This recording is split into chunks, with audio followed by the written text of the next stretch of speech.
Pronto, eu fui convidado para fazer uma palestra sobre Bitcoin, que há muitos interessados em saber o porquê da existência desta moeda. Vou começar por dizer quando é que soube da existência de Bitcoin. Soube da existência de Bitcoin por causa daquilo, em que chegou aos $36. Isto era em junho de 2011. E vocês podiam pensar que estariam aqui por causa daquilo, mas não. Subiu 3 vezes esse valor. As notícias, tanto dos média como o interesse das pessoas por as coisas, é quando essas geram dinheiro. Isto é meramente especulação e não tem nada a ver com a moeda em si. Quando a moeda está a subir, as notícias dizem que é um novo marco para uma moeda. Quando está a descer, que foi o que aconteceu logo a seguir, dizem que a moeda está a morrer. Isto evolui assim em ciclos. De início, eu podia estar aqui a dizer muita coisa de início de Bitcoin, mas vou-vos mostrar um vídeo muito simples para vos mostrar o que é. What is Bitcoin? Bitcoin is the first decentralized digital currency. Bitcoins are digital coins you can send through the internet. Compared to other alternatives, Bitcoins have a number of advantages. Bitcoins are transferred directly from person to person via the net, without going through a bank or clearinghouse. This means that the fees are much lower, you can use them in every country, your account cannot be frozen, and there are no prerequisites or arbitrary limits. Let's look at how it works. Bitcoins are generated all over the internet by anybody running a free application called a Bitcoin miner. Mining requires a certain amount of work for each block of coins. This amount is automatically adjusted by the network such that Bitcoins are always created at a predictable and limited rate. Your Bitcoins are stored in your digital wallet, which might look familiar if you use online banking. When you transfer Bitcoins, an electronic signature is added. After a few minutes, the transaction is verified by a miner and permanently and anonymously stored in the network. The Bitcoin software is completely open source and anybody can review the code. Bitcoin is changing finance the same way the web changed publishing. When everyone has access to a global market, great ideas flourish. Let's look at some examples of how Bitcoins are already used today. You can purchase video games, gifts, books, servers, and alpaca socks. Several currency exchanges exist where you can trade your Bitcoins for dollars, euros, and more. Bitcoins are a great way for small businesses and freelancers to get noticed. It doesn't cost anything to start accepting them, there are no chargebacks or fees, and you'll get additional business from the Bitcoin economy. For your first Bitcoins and more information, visit weusecoins.com.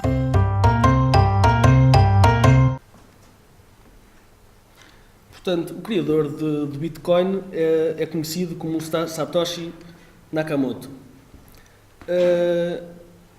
Diz que este homem tem 37 anos, que fez como se fosse uma tese de doutoramento e que mora no Japão, mas escreveu a tese em inglês. O que acontece é que este Satoshi não é real. Primeiro porque ele tenta se esconder sempre atrás do Tor, e a maioria das pessoas dizem que ele provavelmente é da Europa. O sistema de mail anónimo que ele usa também é da Alemanha e não é conhecido fora da Europa.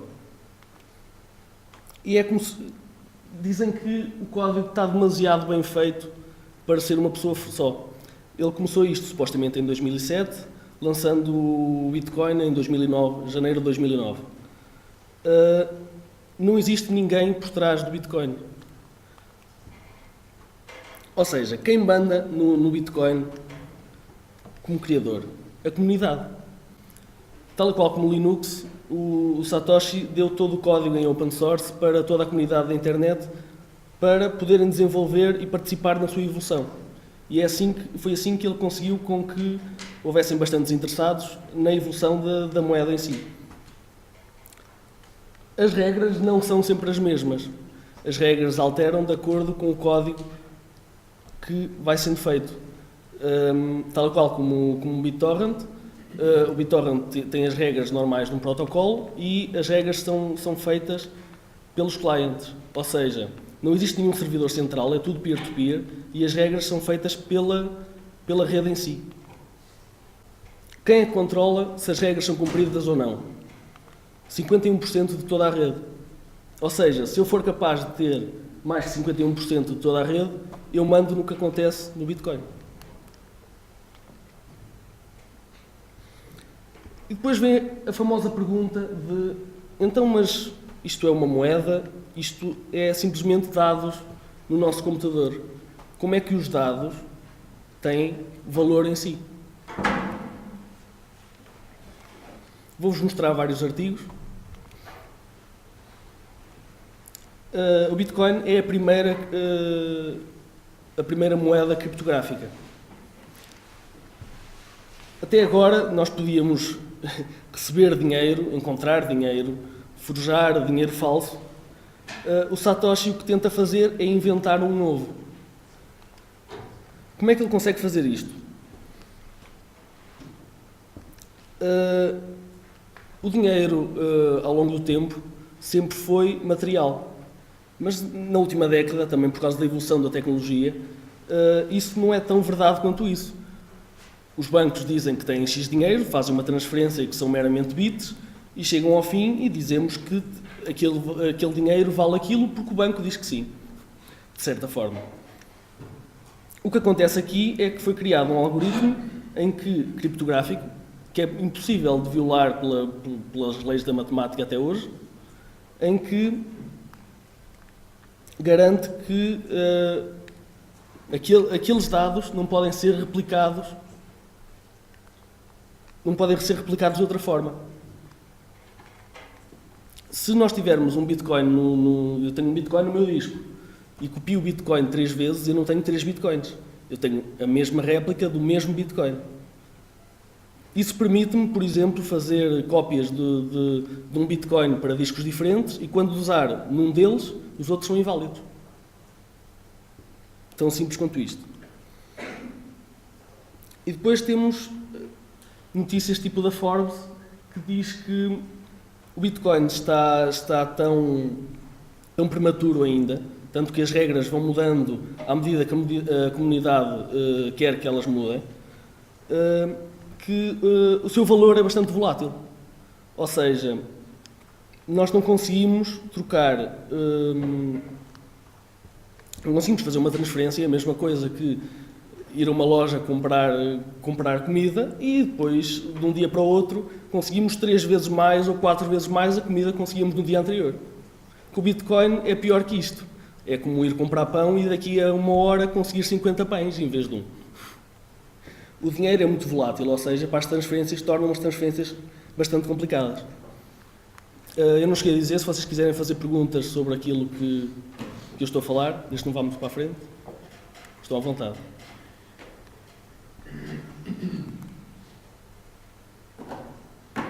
Porquê usar Bitcoin? Em primeiro lugar, o Bitcoin é open source, ou seja, não esconde nada. Existe muita gente que diz que o Bitcoin é um Ponzi, é uma forma de ganhar dinheiro para os seus criadores. O código é completamente aberto. De certa forma, o Bitcoin é anónimo, ou seja, eu posso criar uma conta, posso criar inúmeras contas, infinitas, quase. O número de contas possíveis, o número de endereços possíveis é 2 elevado a 160. Portanto, eu posso criar o número de contas que eu quiser e posso transferir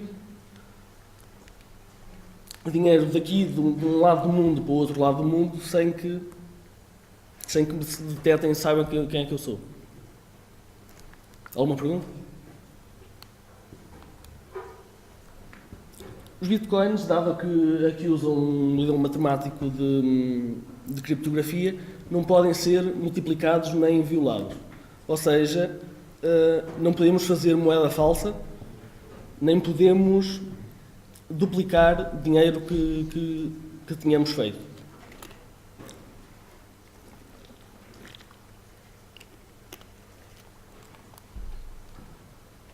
Não existem custos de transação, de nenhuma forma. Não existem taxas nem reguladores. nem existem pessoas ou empresas que nos possam impedir de usar o nosso dinheiro. Ou seja, se temos dinheiro no nosso disco, o dinheiro é nosso, não nos podem privar do seu uso, a não ser que tenham acesso físico ao disco, lá está. De todos estes pontos existem alguns outro lado da moeda que também é interessante. Por exemplo, Bitcoin é open source, mas eu posso pegar no código e criar a minha própria moeda. É claro que com o interesse do Bitcoin, o interesse de pegar no source e de fazer várias cópias tornou-se bastante apetecível, digamos assim. A primeira delas foi o IOCoin, não sei se vocês conhecem. O criador basicamente mudou as regras radicalmente, tanto de mining como de transferências, mas antes de divulgar ao mundo, minou uma grande quantidade de moedas. Portanto, a ideia dele era primeiro lucrar com a moeda que tinha acabado de criar, primeiro minou aquilo que quis e depois deu ao mundo para tentar fazer com que criasse mais valor dessa moeda. Isso não foi levado, pela comunidade não foi levado como um ato de bem, portanto, hoje em dia os IOCoins quase que não têm valor de mercado.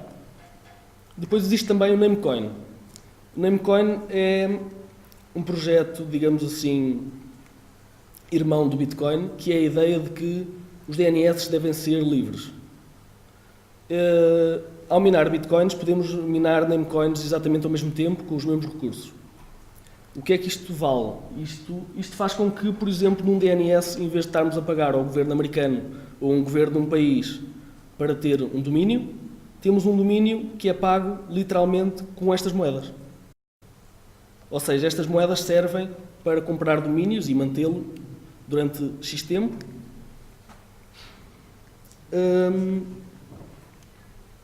Há perguntas? Portanto, os namecoins servem para fazer um DNS de certa forma livre, que não custa dinheiro, nem é regulado por nenhuma entidade. E depois existem os famosos Litecoins, que é o que toda a gente tem ouvido falar agora, porque tem um algoritmo diferente e, como está nos seus primeiros dias, são mais fáceis de minar.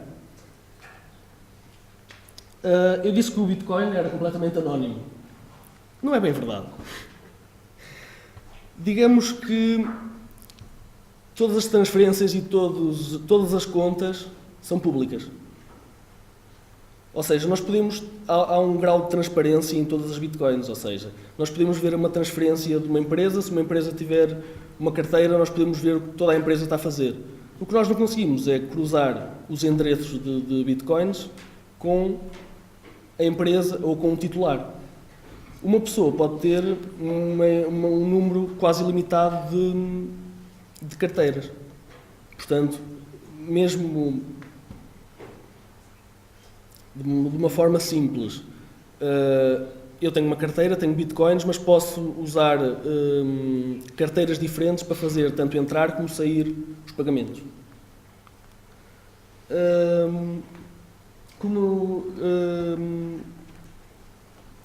Em termos de algoritmo de criptografia, usa SHA-256. É um algoritmo minimamente pesado, daí que os problemas de solucionar bitcoins tanto podem ser aumentados a sua dificuldade ou diminuídos a sua dificuldade de forma simples, usando também este algoritmo. Quanto às taxas, tem a ver com... Bitcoin não pode ser regulado diretamente. Não há formas de congelar contas, não há formas de parar uma transação de bitcoins de um sítio qualquer para outro sítio qualquer. Tanto por parte do governo, tanto por parte dos ISPs.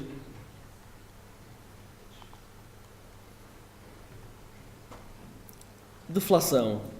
Não sei se vocês estão habituados a algumas leis, entre aspas, de economia, mas uma das coisas mais básicas é que o dinheiro não deflaciona. Inflaciona sempre. Isto acontece porque os bancos centrais emprestam dinheiro. O Banco Central, que faz dinheiro, empresta o dinheiro a bancos para esses bancos emprestarem por sua vez, e quando empresta o dinheiro pede uma percentagem. Ora, se todo o dinheiro que um banco faz, que o Banco Central faz, se ele o deu e está a pedir uma percentagem, basicamente o banco está a pedir que paguem uma percentagem de dinheiro que não existe. O que é que isto faz com que o banco tenha de imprimir mais dinheiro, o Banco Central imprime mais dinheiro, empresta mais dinheiro e faz com que os valores inflacionem sempre. Portanto, podemos dizer que o dinheiro nunca deflaciona. Isto não acontece com o Bitcoin, assim como com outras moedas criptográficas. O que acontece é que o Bitcoin vai sempre subindo de valor.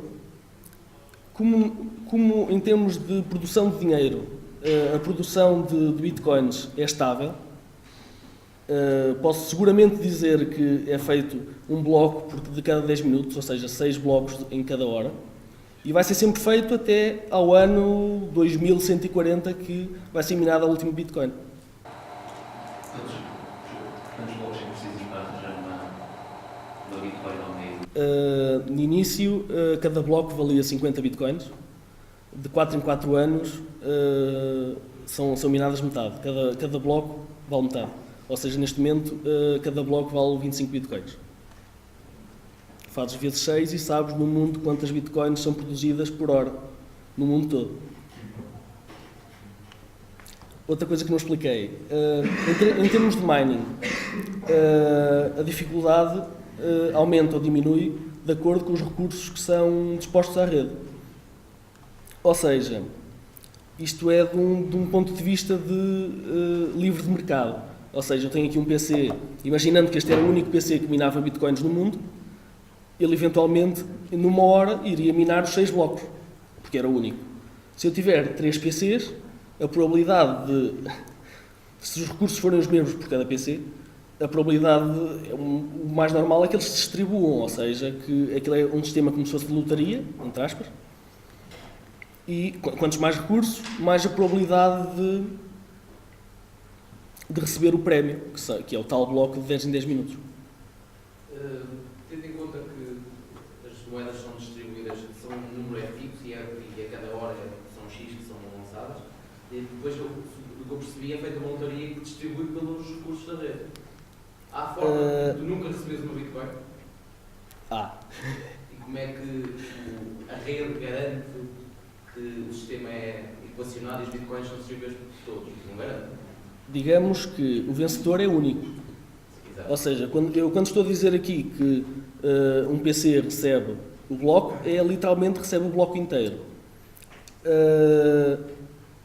Em 2011, quando eu comecei, já não se minava sozinho, ou seja, já se minavam com equipas. Isso tem a ver com o detalhe de que os problemas começaram a ficar demasiado complexos. Então, basicamente, imaginando que temos um grupo de pessoas, que temos este anfiteatro, e que tínhamos um problema para resolver. E as pessoas não têm todos os mesmos recursos, ou seja, cada um tem PCs com mais ou menos capacidades, imaginando que temos aqui um monte de PCs a tentar solucionar o mesmo problema. Cada PC vai fazer um número de tentativas. Digamos assim, quantos mais recursos, mais tentativas faz. Digamos que uma tentativa é como se fosse uma ação.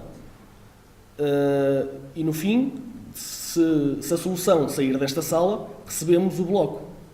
O bloco depois é dividido pelo número de ações que cada pessoa contribuiu. Ou seja, quem tem mais recursos tem mais probabilidade de ganhar, mas é matemático, lá está. Tanto pode ganhar como pode não ganhar. Outra coisa que acontece é, quem tem menos recursos, se as primeiras soluções receberem logo o bloco, quem tem menos recursos, percentualmente, vai receber muito menos. Ou seja, mas a longo prazo equilibra sempre. É matemático.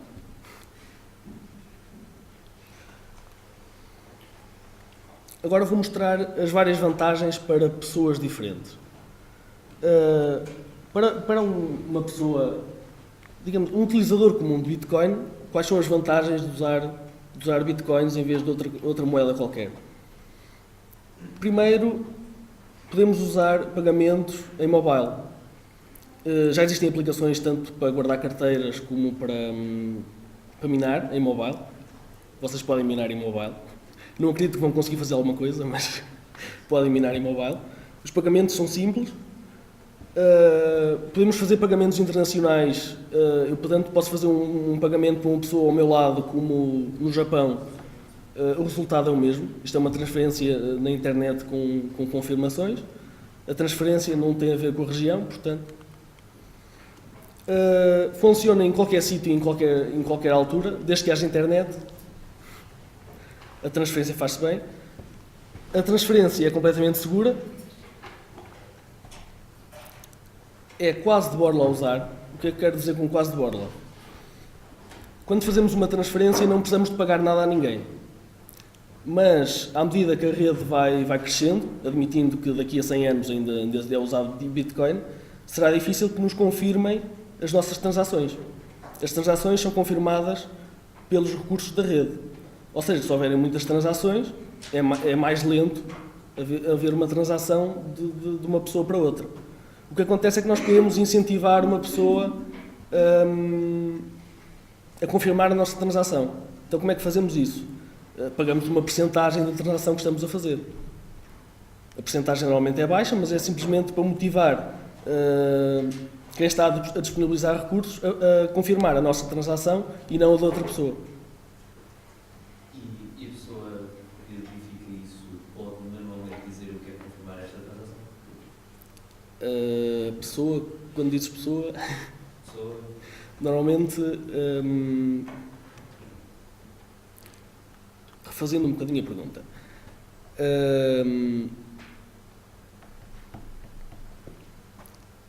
tu podes ter nodos que dizem que a transação está válida ou não é válida.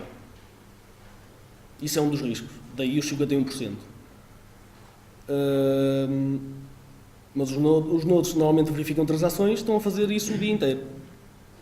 Sim, mas se podes incentivar, alguém pode escolher. Sim, exatamente. Então, Isso basicamente escolhem fazer essas primeiro. Então se podes escolher, podes falsificar a transação. Podes dizer que Falsificar como assim? mais um Bitcoin, etc. E a pessoa que está do outro lado da área. Pode ser. Não exatamente. Porque tens de ter 51% da rede inteira para conseguires fazer isso. O incentivo não tem a ver. A questão é que tu podes, por exemplo, como é que se faz DDoS a um sistema destes? Tu pagas uma percentagem e fazes com que as transferências que estão a ser verificadas sejam todas tuas. Ou seja, tu és capaz de fazer DDoS de todos os recursos do sistema, fazendo um número enorme de transações e pagando uma percentagem baixa. O problema com isto é que, ao fazeres DDoS, estás a gastar dinheiro. Diretamente. Mas não consegues falsificar transações. Podes falar um bocadinho mais alto, só para o pessoal que está a ver. Esse 51% é a porcentagem de pessoas que têm que verificar. Máquinas de recursos da rede. Sim, são os recursos que verificam que a transação é válida. Então, se nós tivermos 51% dizem que é válida e 49% dizem que não é válida. Os 51% é o que prevalece. Ok, e com base em que é que uma transação é válida? Isso é uma boa pergunta. Essa eu posso responder. Tu próprio podes sacar basicamente um canto, vamos chamar simplesmente um bocadinho da rede toda para o teu computador.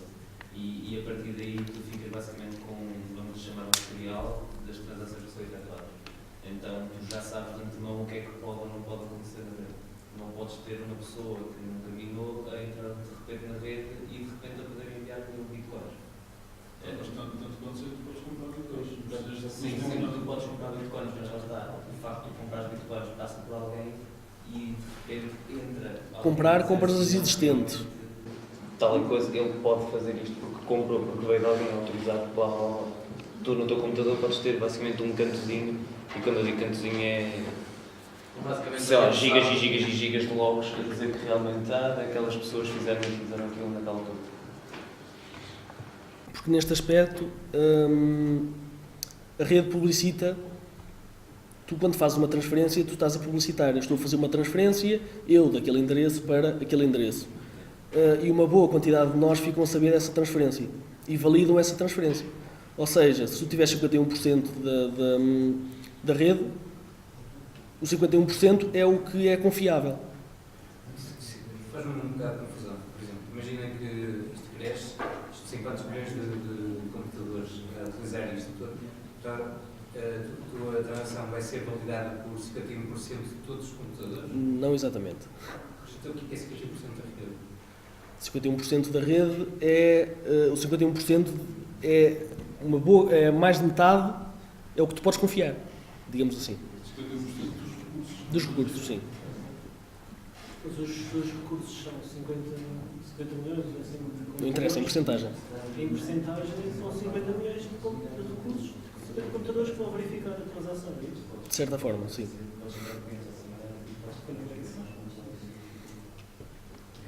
E é possível comprar bitcoins nas pessoas existentes. Tu só podes comprar bitcoins existentes. E compras a quem? Compras a outros utilizadores que já têm.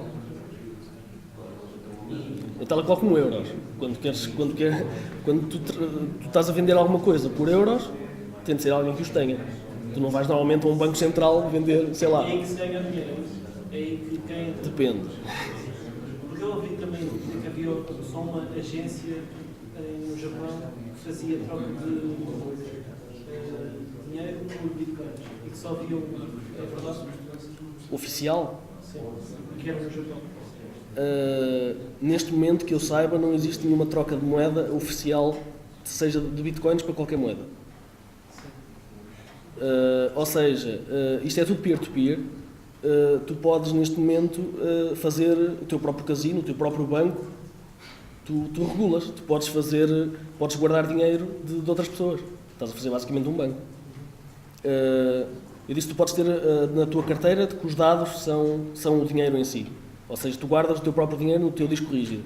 Assim, não podes guardá-lo online porque nasceram uma quantidade de empresas que fazem isso por ti. Normalmente cobram-te uma porcentagem ou cobram-te de alguma forma, mas são serviços, de certa forma. A trocar dinheiro tanto que bitcoins para uma moeda qualquer. Existem inúmeras empresas que fazem isso, mas que eu saiba nenhuma oficial, ou seja, nenhuma do governo diretamente. Sim, que era oficial também, No Japão não sei. Disseste que as moedas estão guardadas no nosso disco. Até que ponto isso é seguro? Do ponto de vista. Eu tenho acidentalmente apaguei as bitcoins. É possível? Desapareceram. Sério? Se apagares a tua carteira, Roubar o disco, eu tenho as tuas bitcoins. sim, se elas estiverem lá. Sim, mas é este nível. Sim. É o que acontece. De um ponto de vista, se tiveres, por algum motivo, se tu tiveres euros e queimares notas, isso é um crime. Porque basicamente estás a dar mais valor à moeda. Em bitcoins era o mesmo. Sim, nós também podemos fazer isso com dinheiro normal. É mais suscetível de acontecer com um fecheiro, com um computador. Outra coisa básica que não cheguei a referir. Os bitcoins estão limitados a 21 milhões sempre. E os 21 milhões vão ser minados no ano 2140. Até lá podem-se perder muitos bitcoins, que à partida não há problema, porque os bitcoins que vão...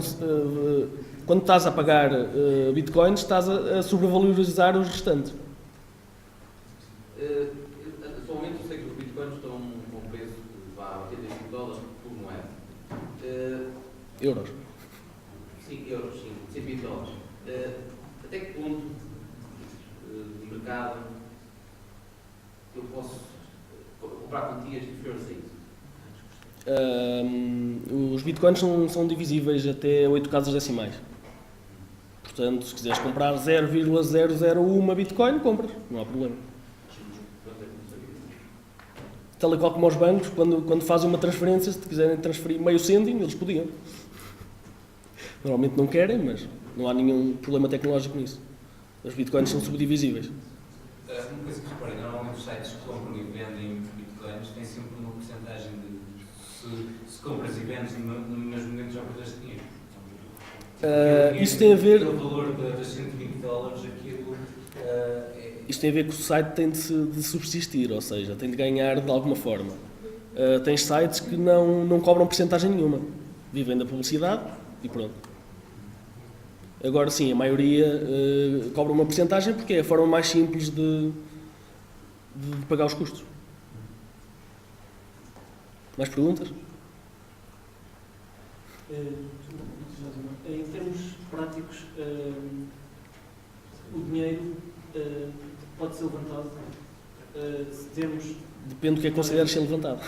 levantado em transferir bitcoins para uma moeda. Já te disse, não oficialmente, podes. Ou seja, basicamente é assim, ou vais ter com uma empresa, ou vais ter com alguém que te vai trocar para essa moeda. Um banco normal não faz isso. Um banco não faz isso.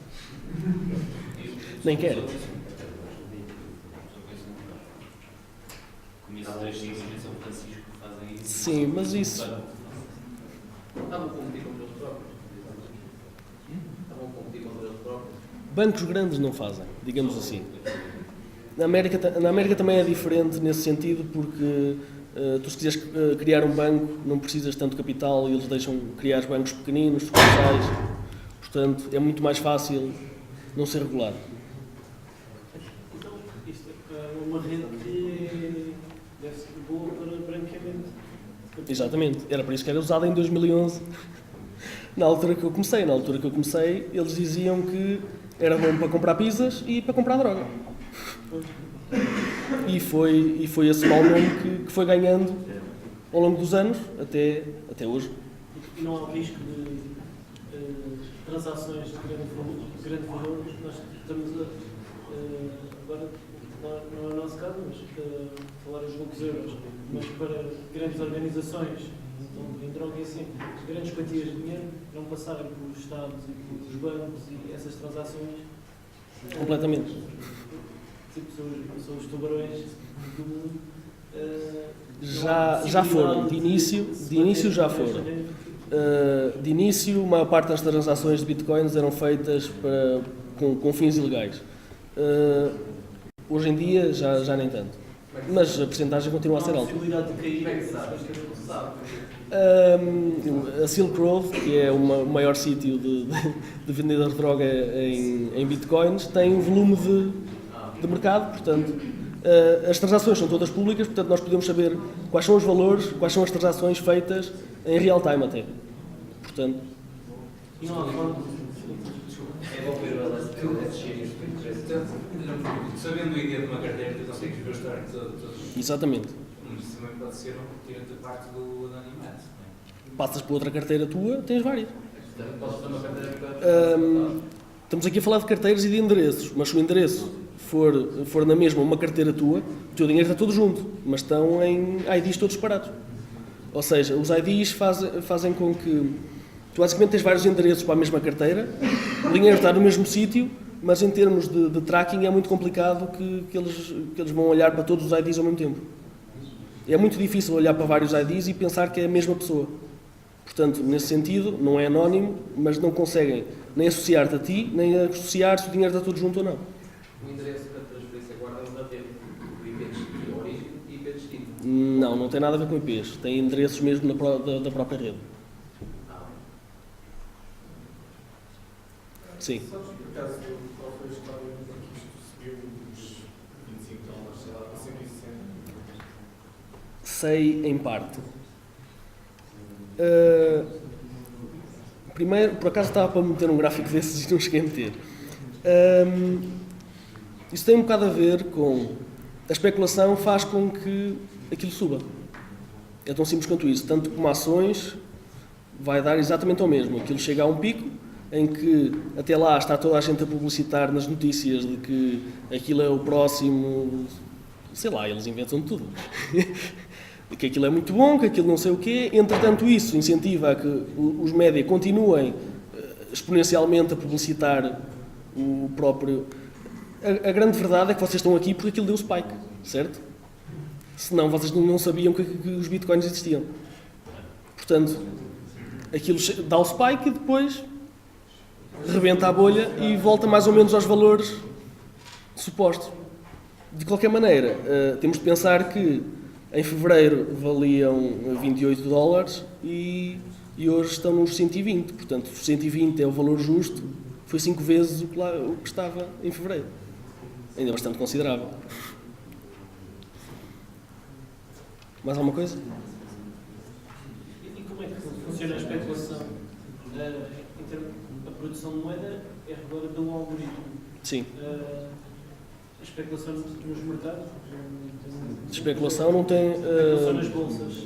O ponto de vista técnico da moeda não tem nada a ver com o valor transacionário. Ou seja, o que quero dizer é que o preço das bitcoins não tem nada a ver com o aspecto técnico O aspecto técnico garante que a produção de moeda está regulada e que o seu valor vai eventualmente aumentando gradualmente. A especulação é exatamente isso, especulação. Mas o valor real das bitcoins é efetivamente... O valor dos bitcoins tem a ver com o que a maioria das pessoas é capaz de pagar por um bitcoin, basicamente. E quem é que define? Não há... É a rede que define? Não tem ponto de vista técnico. Lá está, é só especulativo. Ou seja, se a maioria se os grandes volumes de troca de bitcoins para outras moedas está a ser feito àquele preço, o preço das bitcoins nesse momento vale isso. Expliquei-me bem? Não.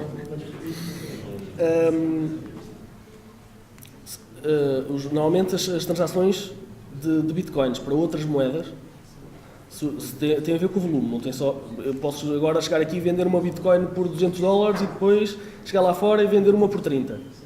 A questão é o volume, ou seja, se um grande volume de bitcoins é vendido a um preço, isso define o preço para as outras. Se tu fores lá fora e fores às padarias todas ver a que preço está o pão, a média entre elas vai dar mais ou menos o preço do pão. Se o pão for o mesmo... Quem é que faz essa regulamentação? Ninguém. Ninguém? Os próprios utilizadores. Neste momento isto não é bem verdade, porquê? Porque existe um sítio principal onde se transacionam as bitcoins.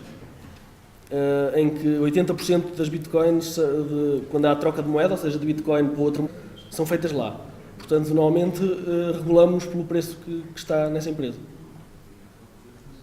Então, se houver uma grande organização que consiga variar muitas bitcoins, consiga vendê-las a um valor muito alto, consegue, de certa forma, influenciar o valor da... Consegue, lá está, é completamente especulativo. Se tu fizeres a eleição grande servidor, vais deitar abaixo do valor do botão.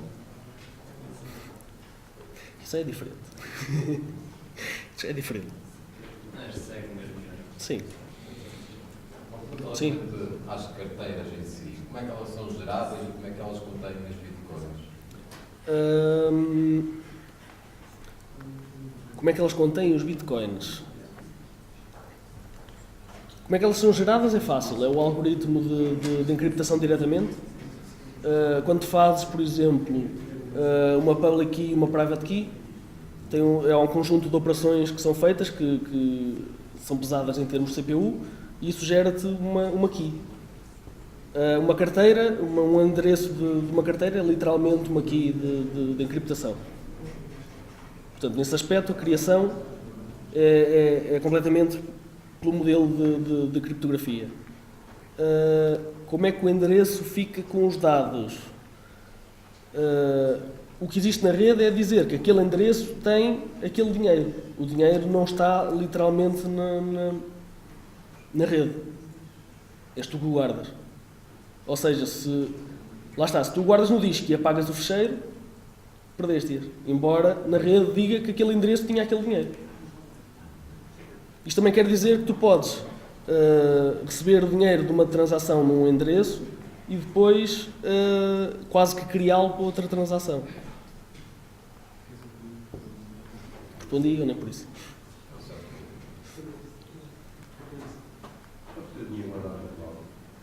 Diz? Podes, mas também tu podem gastar. Tudo depende dos termos de onde o guardaste. Por exemplo, eu não aconselho guardar em Bitcoin na Dropbox. Vocês podem guardar os bitcoins no Dropbox e imaginem que há um problema de segurança qualquer. Eles podem simplesmente usar os dados na Dropbox não mudaram, os vossos dados são os mesmos, mas as coins já não estão lá. Aquilo é uma cópia dos dados basicamente antiga. Se os gastarem... Ou seja, guardar na cloud não é uma grande solução. Tu podes... Exatamente. O que se costuma fazer nas carteiras, mesmo quando são locais, é encriptar o fecheiro. Assim obriga-te a desencriptar antes de o usar. Também não convém ter muitas cópias do mesmo fecheiro. Qualquer uma é válida e a primeira vez que for usado. Podes ter várias cópias desde que as controles. Se todas estiverem encriptadas, também não há problema. Sim. A questão é que qualquer cópia pode ser usada, não há Sim. uma original. Mais perguntas ou posso avançar? Então pode. Sim. Se as carteiras que estão na rede dizem, por exemplo, tu tens 10 bitcoins, eu tenho 10 bitcoins, mas se elas estão guardadas em disco e for no teu PCI das gravar para o meu, a rede diz que tu tens 10, eu tenho 10, mas na rede lá tenho 20 e não tem nada. Depois, para realizar uma transação, é necessário fornecer literalmente os bitcoins do disco, certo? Estamos a chegar ao ponto muito técnico. Não te sei responder a isso. O que te sei dizer é que se roubares os dados, as bitcoins são tuas. O que acontece à rede de verificar se és tu que as tens ou não, já é outra coisa. Por exemplo, uma Bitcoin, quanto é que ocupa em disco? Também é muito boa pergunta, mas ocupa muito pouco. Não sei exatamente, mas está na ordem dos bytes. Dos bytes? Sim. É possível guardar a carteira online, existem sítios. Sim. Podes guardar a tua carteira. Existem empresas que fazem como serviço guardar bitcoins. Sim. Exatamente. E sei que houve um serviço que há pouco tempo, não sei exatamente há quanto, que disponibilizava um serviço para os utilizadores guardarem as carteiras, que foi atacado. As carteiras desses utilizadores foram todas ao ar. Sim. Essas carteiras, não sei se quem fez o ataque ficou com esse dinheiro, se esse dinheiro... Claro que ficou com esse dinheiro. Mas lá está, mas em termos de log, existe um log global das transações. Mas eles não fizeram transações, eles pegaram o dinheiro diretamente. Não fizeram transação. Por exemplo, quando tu minas um bloco Sim, e tens a sorte de minar um bloco e ganhar 25 bitcoins, sim. Isso está presente no log?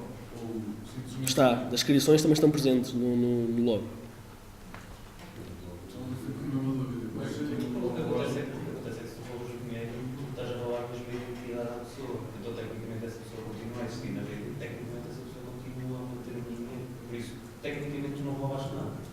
Roubei a identidade. Basicamente é isso. É tipo, tu roubaste isto, só roubaste Faz outras todas as pessoas, pessoas, enquanto eu não disser assim. Ela fisicamente sai do teu disco e vai para o outro lado? Ou fica... Como é que o valor é passado? Não te sei responder. Eu teria de estudar o algoritmo para te conseguir responder a isso. Portanto, Quando pagas o utilizador.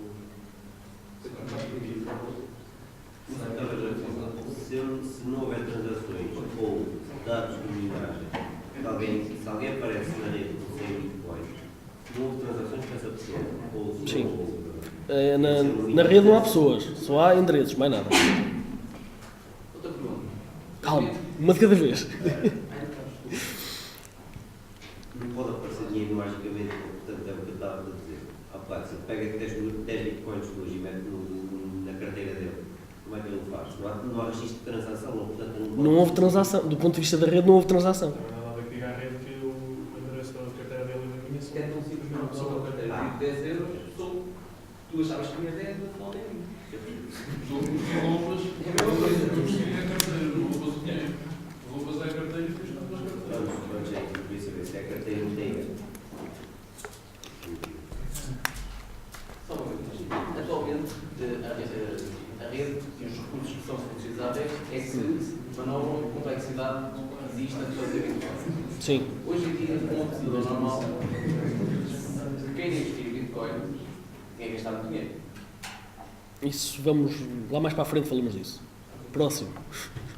Mais dúvidas? os ficheiros do Bitcoin. Se tirar os fecheiros do... Tu tens os bitcoins do Bitcoin. Sim. Ficheiro. Se eu tirar para a rede, tu ainda os tens, mas deixas de ter os dados que podes utilizar. Na rede não sabe onde é que estão os bitcoins. Na realidade não tens bitcoin no disco. Na realidade tem os bitcoins que logo que as transações são feitas. Essencialmente existe algo chamado blockchain, que tem logo todas as transações que foram realizadas. E há uma transação especial que é a criação de dinheiro. Tens dinheiro na wallet porque surgiu logo lá a dizer que não há moedas. Se logo deixar de existir, tu não tens mais moedas. Isto logo é literalmente copiado porque era novo ligado à rede. De qualquer maneira, se roubas o fecheiro, é como se tivesses a identidade dele. Mas não tens de perguntar tudo outra vez. Posso avançar? Deixamos mais perguntas para o fim? Sim. Ora, onde é que eu ia? E já falamos disto? Do ponto de vista do utilizador, são estas as vantagens comparado com uma moeda normal? Do ponto de vista de quem já tem um negócio, porque é que deve usar bitcoins face a outra moeda qualquer? Primeiro, as taxas são muito baixas, ou seja, não sei se vocês sabem, para usar cartão de crédito existem custos associados. Portanto, para bitcoins não existem custos associados, pelo menos diretamente. Os custos são baratos. Existe proteção contra o pagamento e não existe chargeback, ou seja, os bitcoins quando são transferidos é impossível anular a transferência. Anular a transferência é possível, que eu saiba neste momento, em todas as moedas. Tanto como em dinheiro digital, que eles chamavam dinheiro digital tipo PayPal e AlertPay e coisas do género, permitem sempre chargebacks. Em Bitcoin não existe. Temos sempre a vantagem de transferências de dinheiro internacionais, ou seja, imaginando que temos empresas em países diferentes, não há problema nenhum em fazer uma transferência de um país para o outro, é como se fosse igual. Não existem requisitos para usar Bitcoin, ao contrário de aceitar cartões de crédito, aceitar cartões Visa, Mastercard, por aí fora. Existe um conjunto de regras que temos de satisfazer. Para Bitcoins não há esse problema. As transferências são praticamente instantâneas, não são exatamente instantâneas, mas digamos que praticamente. Nos primeiros 10 minutos conseguimos confirmações suficientes para que a transferência esteja completa. Neste início da moeda, ou seja, passaram os primeiros 4 anos, quem usa bitcoins recebe uma visibilidade extra, ou seja, o preço das bitcoins ou não, o uso de bitcoins ou não, é uma forma de publicidade de borla para os negócios que queiram usar. Por exemplo, eu sei que existe um restaurante que existe em Nova Iorque que aceita bitcoins.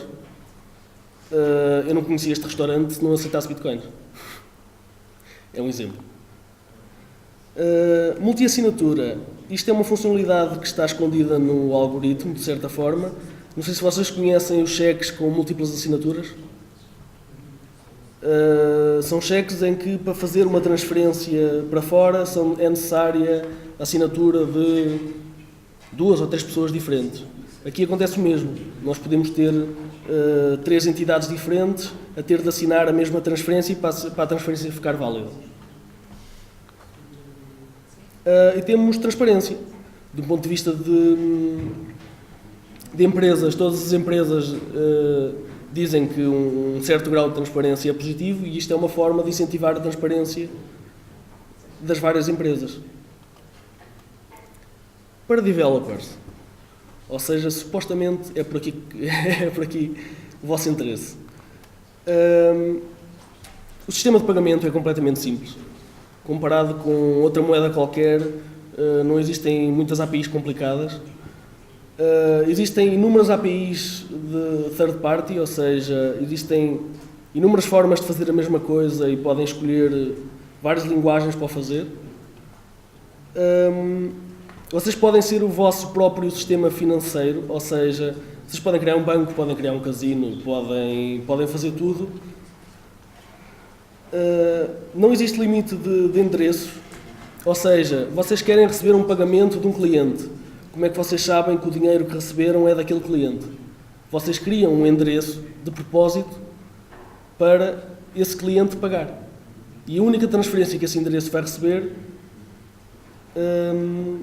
é desse endereço. Ou seja, nós sabemos quais são os clientes que pagaram ou que não pagaram, e é uma forma de organizar e de não mostrar a empresa toda. Ou seja, eu tenho uma carteira, eu não preciso de usar o meu endereço principal para que me façam pagamentos. Eu posso dar um endereço a cada pessoa que me tem de pagar por um produto, e cada endereço vai receber essa parte. Se alguém não pagar, é muito fácil de identificar qual é o cliente que não pagou.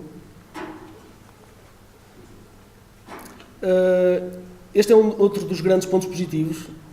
Quando estamos a lidar com dinheiro, temos muita validação e temos muitas complicações em saber se o cliente tem dinheiro, se pode pagar, se ele vai chegar, se não houve um chargeback para trás, etc.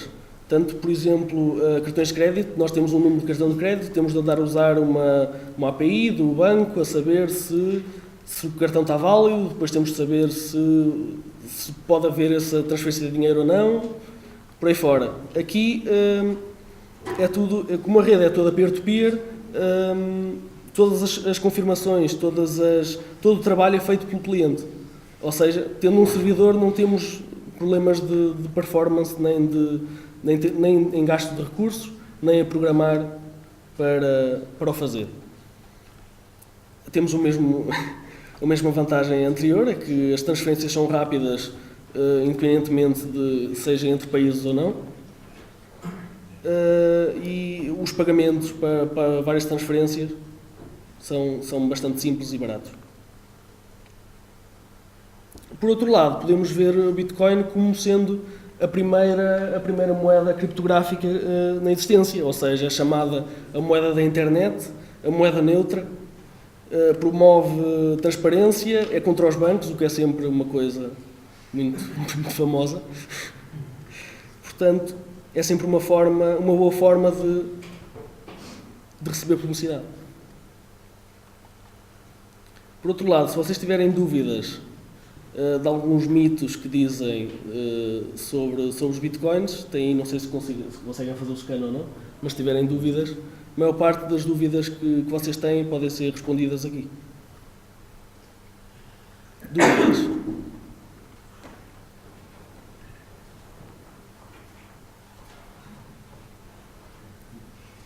Então, mas falar em ser utilizados os bitcoins para business, mas não há segurança tanto para o comprador como para o vendedor, vender um produto. A segurança da transferência está assegurada. A segurança do dinheiro tem a ver com o utilizador. Mas se é uma rede que tão volátil...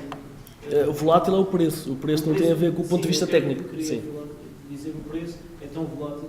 Estar a vender um produto que custa... nós fazemos sempre um padrão ao euro, ao dólar...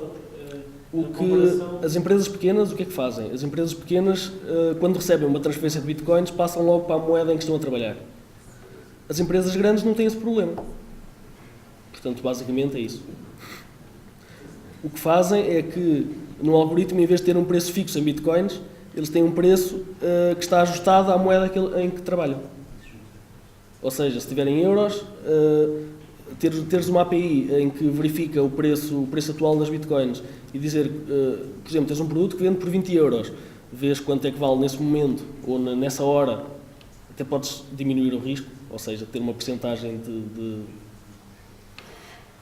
de gerível, digamos assim, e recebes diretamente esse valor à taxa atual e podes converter diretamente. Então, por exemplo, uma loja online, com produtos online, os preços então estão constantemente a oscilar? Para empresas pequenas, sim.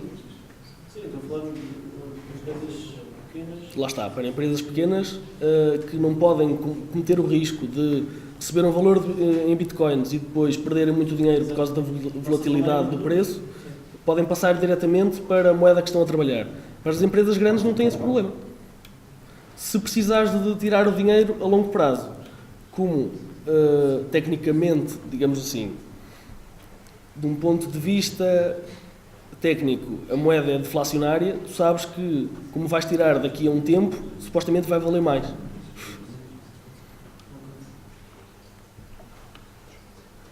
Dúvidas? Há mais, mas o resto é sem estar a ser filmado.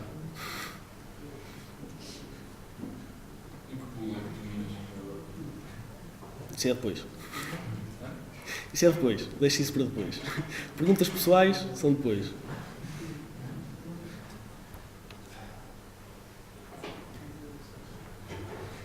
Não há mais dúvidas?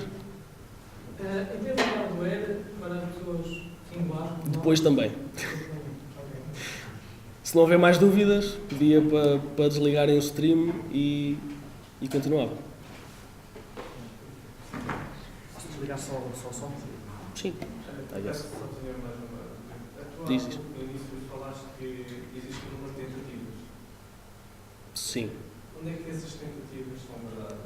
Tentativas, como assim? Nas pools. Sim. Quer dizer, então fora das pools. Se eu tivesse... Fora das pools não existe.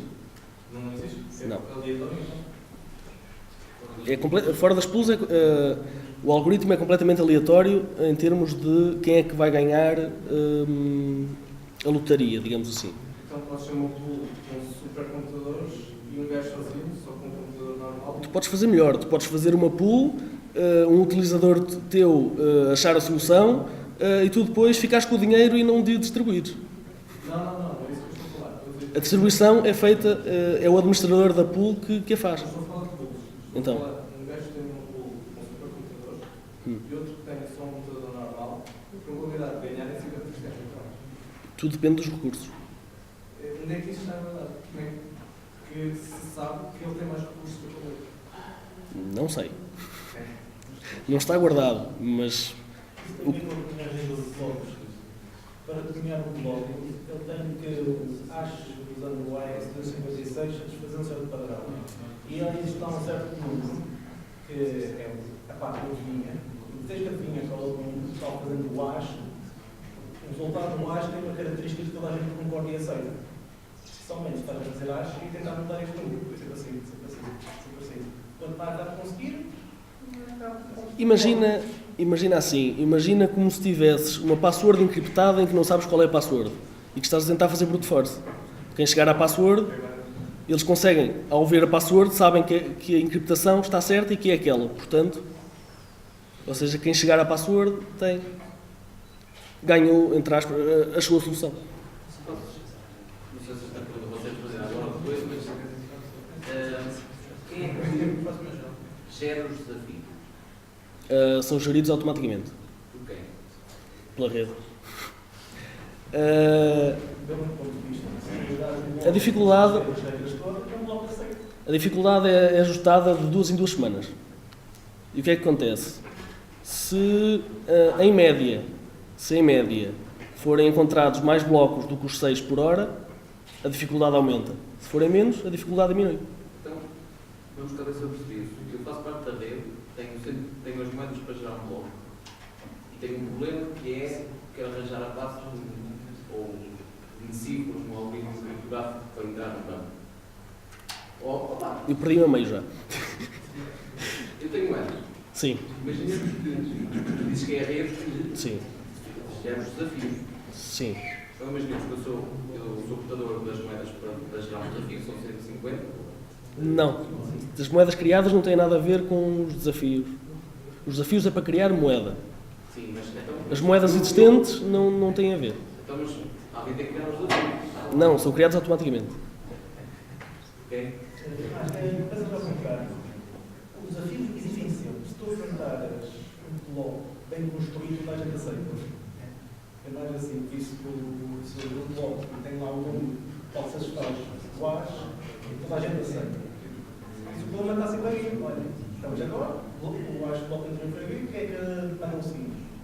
A conta está sempre em aberto, a gente sabe qual é a pergunta. Se não há ninguém a dizer, já tinha esta, a gente já sabe. Imagina que puseste, eu volto ao meu exemplo da password encriptada. Imagina que fizeste uma sequência de caracteres em que dizes que, desencriptando isto vai dar uma password. Tu consegues inventar um problema qualquer. A dificuldade tem a ver com o número de caracteres ou não, ou com os parâmetros de dificuldade não... Tens um número de dificuldade, aumentar a dificuldade ou diminuir não é esse o problema. É quase como o contrário do que foi no brute force. Exatamente. Tu ainda podes pensar assim, vou dizer que ele não tem pontos de exclamação na password, só para tentar adivinhar mais rápido. Mas de repente, como tu já descobriste cada vez mais, agora vamos mesmo ter pontos de exclamação e vais lembrar. Estás a ajustar a dificuldade e estás a criar problemas em que não sabes a solução. Mas ele é que faz um pouco confusão. Se isto é o objetivo, tu recebes bitcoins como reward de ter chegado a um ponto. Os problemas não são úteis, ou seja, não estás a resolver a fome no mundo, nem o cancro, não sei onde. Não, os problemas não são úteis. Mas o código está livre, isso tecnicamente tu podes tentar encontrar a cura para o cancro. Sim. E meter um... Podes inventar uma moeda que esteja a tentar curar o cancro, podes. Sim.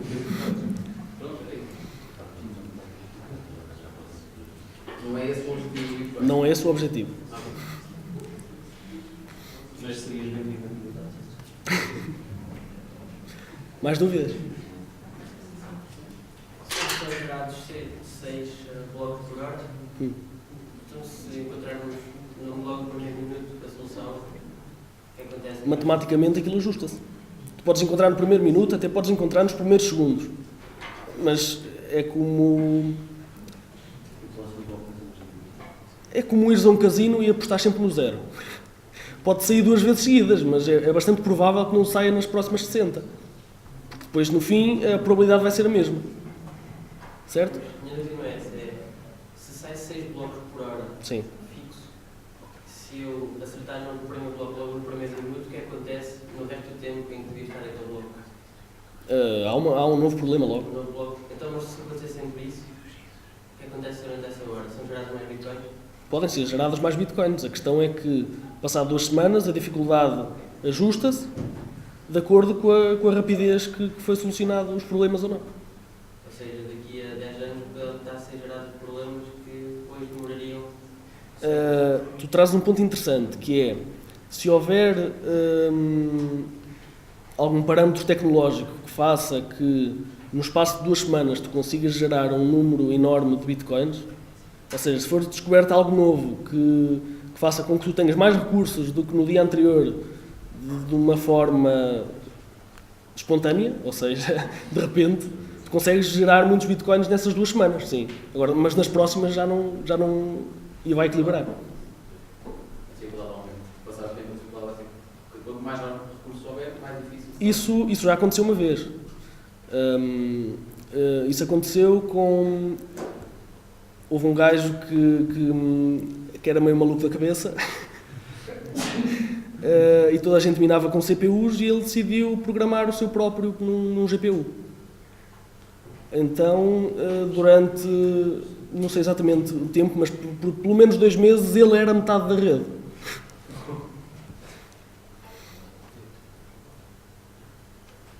Tornou-se, não se pode ver de um ponto de vista muito mau, porque é assim, ele tinha esta vantagem e depois acabou por dar em open source todo o código e de como é que fazia e depois a partir do código dele é que foram feitos vários kernels que se usaram até hoje para minarem gráficas. Mas ele tinha a tal vantagem. Nas primeiras 2 semanas ele minou quantidades enormes e nas próximas a seguir ele continuava a ser 50% da rede. Ou seja, metade das bitcoins que havia, que estavam a ser geradas, metade eram dele.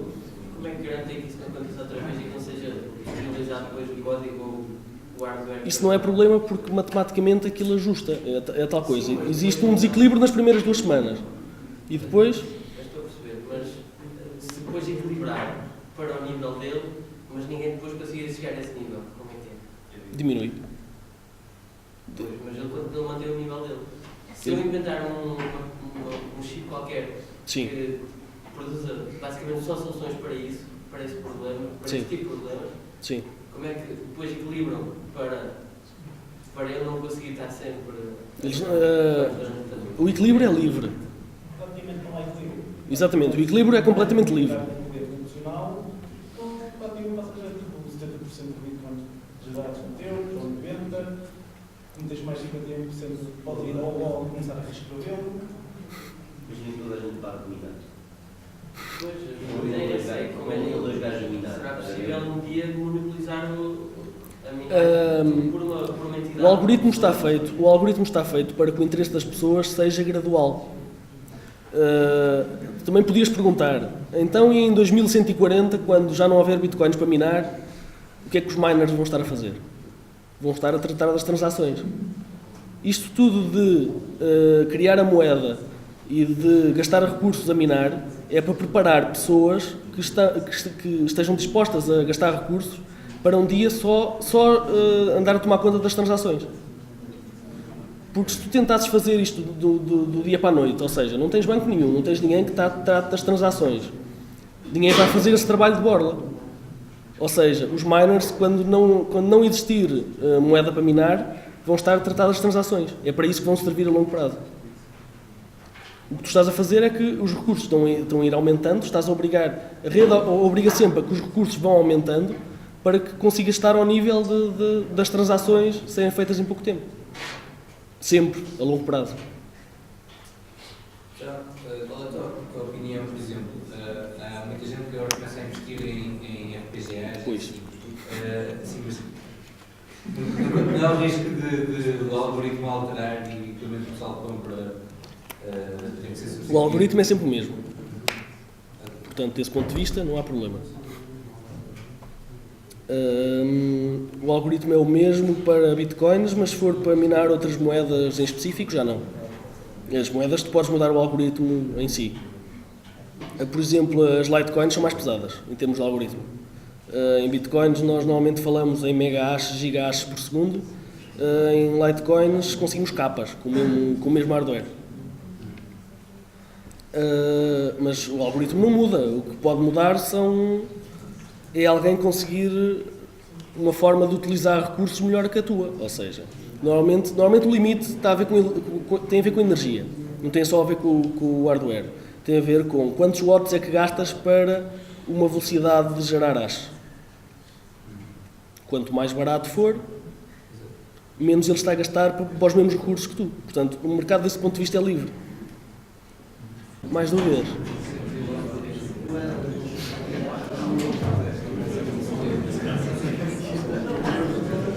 Acabamos? Pronto?